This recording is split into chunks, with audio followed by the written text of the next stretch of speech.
అదే సార్, అదే అంటున్నాను సార్. ఆ మీద సంక్రాంతికి వస్తున్న సినిమా ట్విట్టర్ లో ఎవడు బాగుందని చెప్పడం చూడలేదు, బట్ థియేటర్లకు పరిగెట్టుకుంటూ వచ్చిన ఫ్యామిలీ ఆడియన్స్ అందరికీ హ్యాపీగా చూశారు. రిపీట్స్ రిపీట్స్ పడినాయి అంటే ఎంతో కొంత డెఫినెట్గా ఈ ఎఫెక్ట్ ఉంటుంది వంశీ. నాకు తెలిసి ఈ పాండమిక్ లో జరిగిన కొన్ని ఓటీటీ దానికి ఎక్కువ ఇదేంటి అంటే వాళ్ళు ఎప్పుడు చూడలేదు కదా, ఇప్పుడు చచ్చినట్టు చూసారు అందరూ.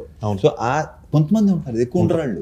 ఇప్పుడు థియేటర్ రారు సినిమాలు చూడటానికి, థియేటర్ రారు. ఇప్పుడు మాస్ మూమెంట్స్ కమర్షియల్ సినిమాని ఎటకారం చేస్తున్నారు కదా రెగ్యులర్ సినిమాని. ఇప్పుడు ఓజీ సినిమా మొన్న రిలీజ్ అయింది, ఊగిపోతున్నారు అంత ఇంటర్వెల్ బ్లాక్ లో ఏం చేశారు, కళ్యాణ్ గారు తల నరికారు.